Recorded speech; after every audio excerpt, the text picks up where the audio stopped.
पावन श्री राम कथा बाल कांड। जय जय सीताराम। असुर मारि थापहि सुर न राखहि निज श्रुति सेतु। जग बिस्तारहि बिसत जस राम जन्म करे हेतु। वे असुरों को मारकर देवताओं को स्थापित करते हैं, अपने श्वास रूप वेदों की मर्यादा की रक्षा करते हैं और जगत में अपना निर्मल यश फैलाते हैं। श्री रामचंद्र जी के अवतार का यह कारण है। सोई जस गाय भगत भव तरही, कृपा सिंधु जनहित तनु धरही। राम जन्म के हेतु अनेका, परम विचित्र एक ते एका। उसी यश को गा गाकर भक्त जन भव सागर से तर जाते हैं। कृपा सागर भगवान भक्तों के हित के लिए शरीर धारण करते हैं। श्री रामचंद्र जी के जन्म लेने के अनेक कारण हैं, जो एक से बढ़कर एक विचित्र हैं। जन्म एक दुई कहो बखानी, सावधान सुन सुमति भवानी। द्वारपाल हरि के प्रिय दो, जय अरु विजय जान सब को। हे सुंदर बुद्धि वाली भवानी, मैं उनके दो एक जन्मों का विस्तार से वर्णन करता हूँ, तुम सावधान होकर सुनो। श्री हरि के जय और विजय दो प्यारे द्वारपाल हैं, जिनको सब कोई जानते हैं। वे प्रशाप ते दूनों भाई, तामस असुर देह तिन पाई। कनक कसिपु अरु हाटक लोचन, जगत विदित सुरपति मद मोचन। उन दोनों भाइयों ने ब्राह्मण सनकादि के शाप से असुरों का तामसी शरीर पाया। एक का नाम था हिरण्यकशिपु और दूसरे का हिरण्याक्ष। ये देवराज इंद्र के गर्व को छुड़ाने वाले सारे जगत में प्रसिद्ध हुए।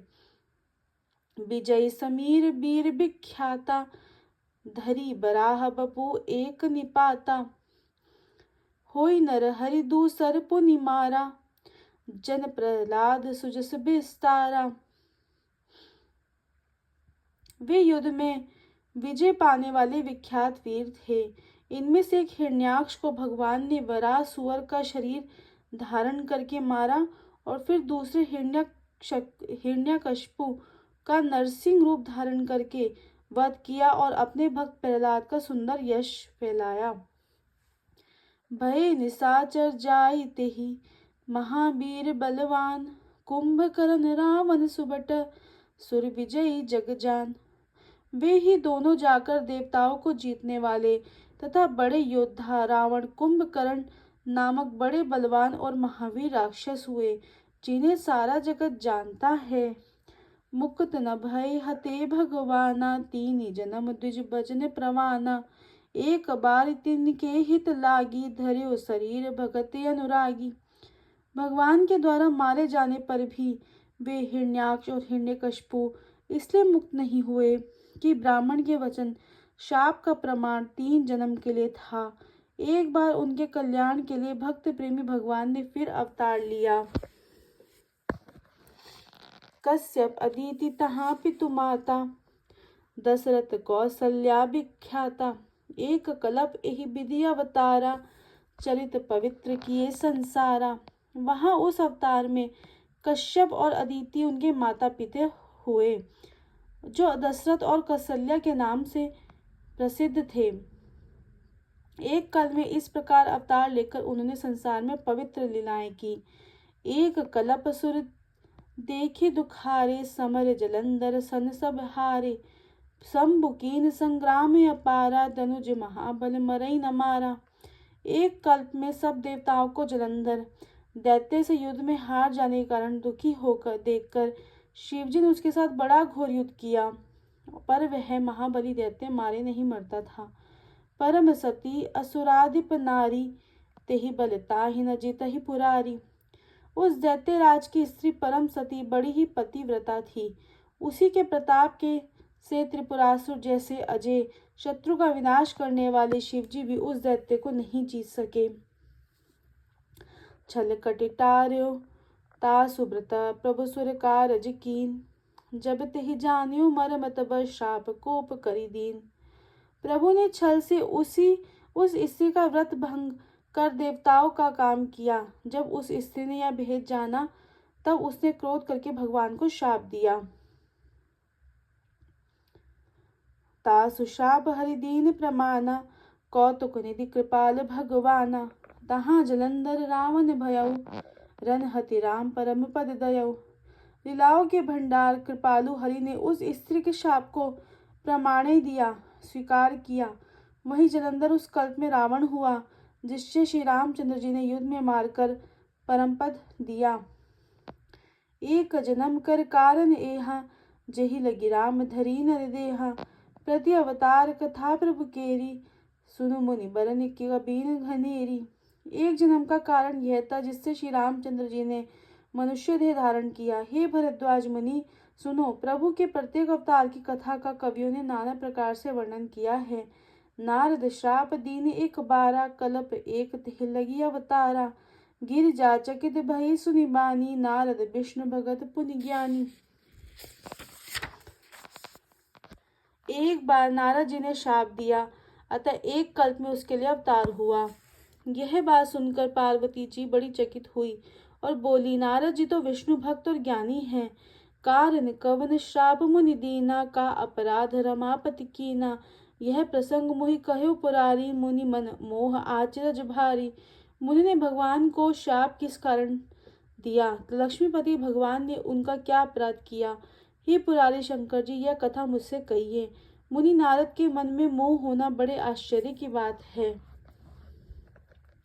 बोले, बिहसी महेश दब, ज्ञानी मूढ़ न कोई। जेहि जस रघुपति करहि जब, सो तस तेहि छन होई।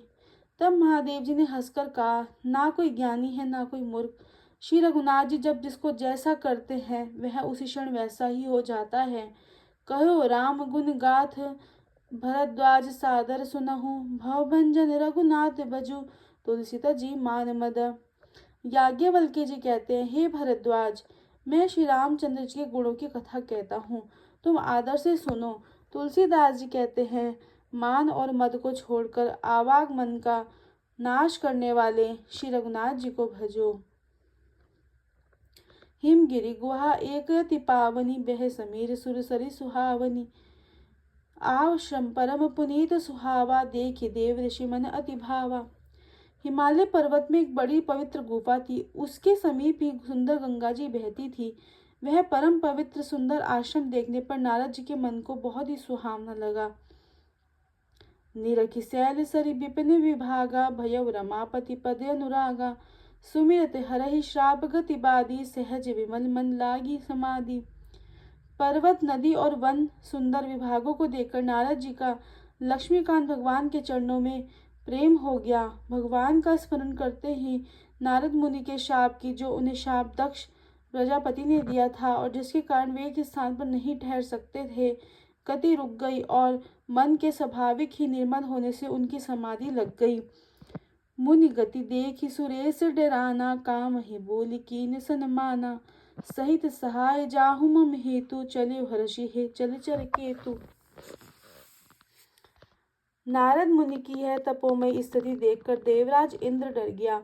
उसने कामदेव को बुलाकर उनका सादर सत्कार किया और कहा कि मेरे हित के लिए तुम अपने सहायकों सहित नारद जी की समाधि भंग करने को जाओ। यह सुनकर मीन ध्वज कामदेव मन में प्रसन्न होकर चला। सुना सीर मन महुवसी त्रासा, चहत देव ऋषि ममपुर बासा। जे कामी लोलुप जग माही, कुटिल काक इव सब ही डराही। इंद्र के मन में यह डर हुआ कि देवर्षि नारद मेरी पूरी अमरावती का निवास राज्य चाहते हैं। जगत में जो कामी और लोभी होते हैं वे कुटिल कोई की तरह सबसे डरते हैं। सूक हाड़ले भाग सठ, स्वान निरखी मृगराज। छीनी ले जनि जान जड़ा, तिमि रघु सुरपति ही न लाज।